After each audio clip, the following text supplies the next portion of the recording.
الحمد لله رب العالمين والعاقبة للمتقين والصلاة والسلام على سيد المرسلين وعلى أزواجه وذرياته وآله وعترته وصحبه الهاديين المهديين ومن تبعهم بإحسان إلى يوم الدين۔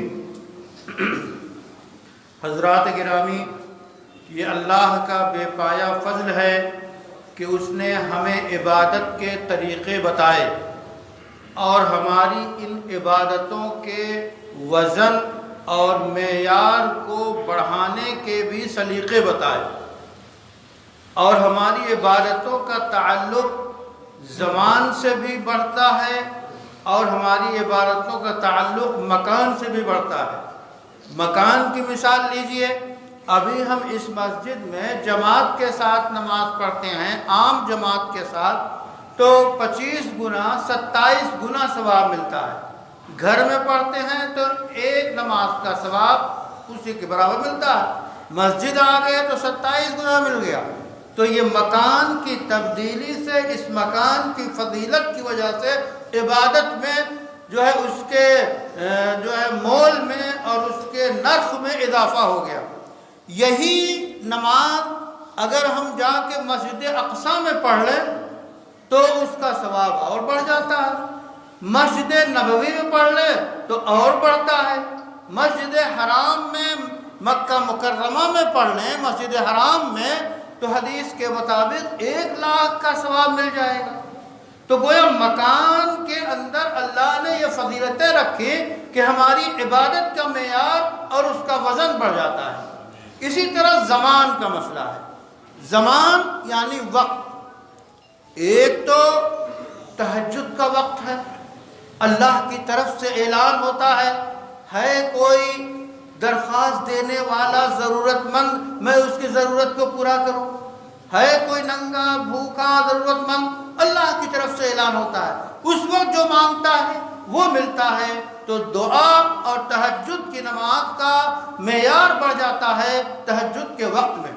اسی طرح شب قدر میں، شب قدر جو رمضان میں آتی ہے، آخری عشرے میں ہوتی ہے، اس کی عبادت کا ثواب 1000 مہینے سے زیادہ ہو جاتا ہے، یعنی تقریباً 84 سال عبادت کا ثواب، 1 رات کا ثواب۔ یہ قرآن کہتا ہے، براہ راست قرآن کہہ رہا ہے کہ آپ کی عبادتوں کا ثواب شب قدر میں 1 رات آپ عبادت کریں، 84 سال کے برابر تقریباً آپ کو ثواب ملے گا۔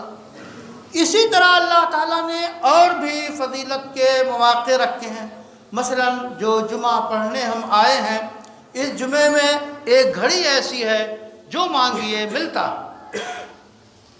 ایک گھڑی ایسی ہے اس میں جو مانگیے ملتا ہے، اسے ڈھونڈیے، اس کی کوشش کیجیے۔ اور کاش کہ یہ امت جس طرح جمعے کے دن مسجد میں حاضر ہوتی ہے، اتنی ہی مقدار میں ہر فجر کی نماز میں حاضری ہو جائے تو کایا پلٹ جائے، انقلاب آ جائے۔ اس لیے بزرگوں، دوستوں، جوانوں، اپنے اندر تحریک پیدا کرو، بیداری پیدا کرو کہ فجر کی نماز جماعت کے ساتھ پڑھیں گے، 5 وقت کی نماز کے ساتھ جماعت کے ساتھ پڑھیں گے۔ آپ میسج کیجئے، موبائل کا استعمال کیجئے، گھنٹی بجائیے، آپ کال کیجئے کہ آپ اٹھ گئے، آئیے مسجد۔ اس موبائل کا اچھا استعمال یہ ہے، تو اس لیے ایک بیداری لائیے۔ آج جو خاص طور پہ آپ کے سامنے باتیں چند مختصر رکھنی ہے، وہ اس مہینے سے متعلق رکھنی ہے جس سے ہم گزر رہے ہیں، شعبان کا مہینہ ہے۔ سب سے بڑی فضیلت تو یہ کہ رجب جو ہے قابل احترام مہینوں میں سے ایک ہے۔ رمضان کا کیا پوچھنا، رمضان اور رجب کے بیچ میں یہ شعبان ہے تو اس کا وزن بڑھ جاتا ہے۔ شعبان کے بارے میں رسول اللہ صلی اللہ علیہ وسلم کا معمول ام المومنین سیدہ عائشہ رضی اللہ تعالی عنہا نقل کرتی ہیں کہ آپ رمضان کے بعد اگر کسی مہینے میں کثرت سے روزے رکھتے تو وہ شعبان تھا۔ ایسا لگتا ہے کہ آپ پورے مہینے روزہ رکھیں گے، لیکن کبھی شعبان کے پورے مہینے کا روزہ آپ نے نہیں رکھا، اکثر مہینے کا کثرت سے روزہ رکھتے تھے۔ اس سے فضیلت ثابت ہوتی ہے شعبان میں روزے رکھنے کی۔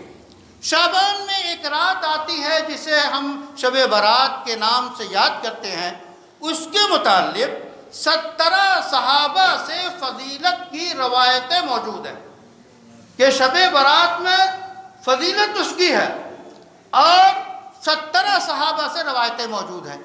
لیکن فضیلت یہی ہے کہ آپ اپنے اپنے طور پہ اپنی اپنی جگہ اللہ کی عبادت کیجئے۔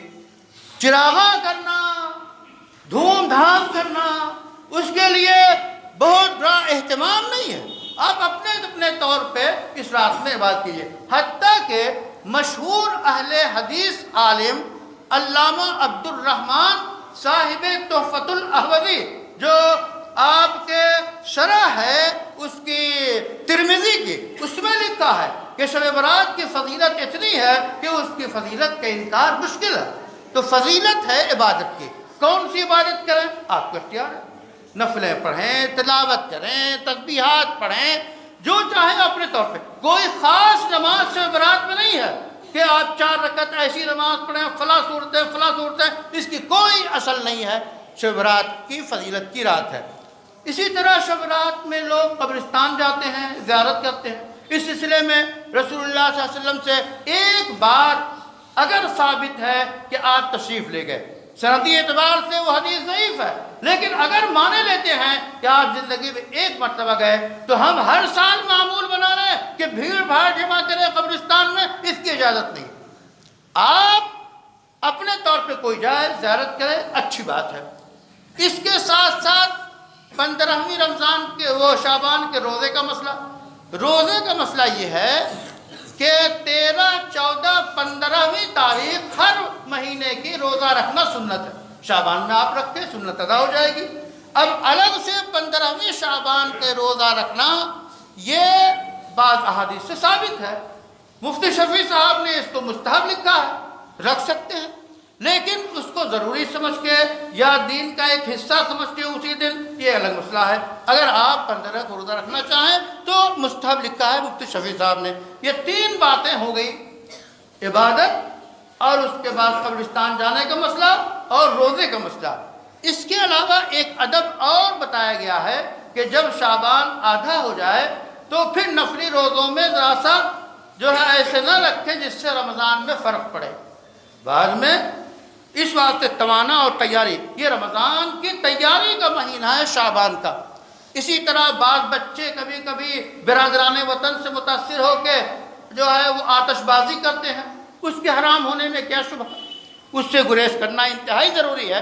تو یہ چند بنیادی باتیں شعبان کی فضیلت اور شب برات اور اس کی رات اور اس کے روزے اور اس کے متعلق خاص قسم کا جو حلوہ پکوان تیار کیا جاتا ہے۔ اگر کوئی یہ کہتا ہے کہ رسول اللہ صلی اللہ علیہ وسلم کے دندان مبارک شہید ہوئے، اویس قرنی کے لیے نرم غذا ہے، یہ سب جھوٹ ہے، گڑھی ہوئی باتیں ہیں، اس کا کوئی اعتبار نہیں۔